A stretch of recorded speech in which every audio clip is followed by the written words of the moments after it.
বিরতির পর স্বাগত। শুরু হচ্ছে ফুটবল মরশুম, তাই ইতিমধ্যেই অনুশীলনে ব্যস্ত হয়ে পড়েছে সমস্ত খেলোয়াড়রা। আজ দেখা গেছে প্রথম ডিভিশন এবং রাখাল শিল্ড নকআউট প্রতিযোগিতাকে সামনে রেখে এগিয়ে চলো সংঘের অনুশীলন শুরু হয়েছে উমাকান্ত মিনি স্টেডিয়ামে। সকাল থেকেই অনুশীলনে ব্যস্ত ছিল সমস্ত প্রতিযোগীরা। কি বলছে ক্লাব কর্তৃপক্ষ আজকের এই অনুশীলন পর্ব থেকে শোনাচ্ছি।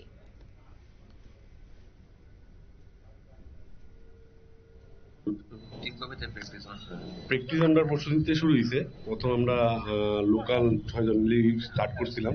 কালকে সব প্লেয়ার আয় বসছে, আর 2-3 জন প্লেয়ার আরো বাকি আছে যারা কেরালা থেকে কালা বসু জয়েন করবো।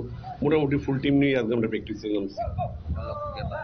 হ্যাঁ, এবার লক্ষ্য ভালো খেলা উপহার দেওয়া, আর আমরা রাখাল শিল্ডে হেডটিক করছি, লিগেরও হেডটিক করানো। এবার চেষ্টা থাকবো আর ভালো খেলা একটা উপহার দেওয়ার লিগের চেষ্টা থাকবো আগরতলাবাসীতে।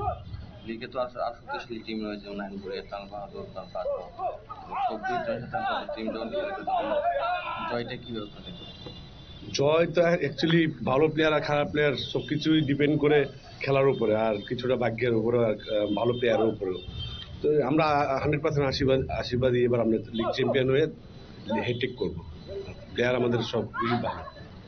এগিয়ে চলো প্রত্যেকবারই শক্তিশালী দল, বা এগিয়ে চলো প্রত্যেক বছর শক্তিশালী দল গঠন করার পাশাপাশি একটি টাকার ক্ষেত্রে বাজেট যেটাকে বলি আমরা, মোটামুটি অনেকটা বাজেট করাতে এবছর কিরকম বাজেট আমরা 26 লক্ষ টাকা রয়েছে বাজেট। এটা সরকারি ভাবে আমাদের ক্লাবের মেম্বাররা সদস্যরা নিজের পকেটে অনেক কিছু টাকা পয়সা দেয়। তো ওটা 26 লাখ টাকার মনোনয়ন থাকবে, ওটা আরো বাড়তে পারবে। কিন্তু ভালো খেলা উপহার দেওয়া, মাঠে ভালো দর্শককে টানা, মাঠে ভালো খেলা যেমন উপহার দিতে পারে এগিয়ে চলে সংঘ প্রত্যেকবারই এগিয়ে চলে সংঘ করে থাকে।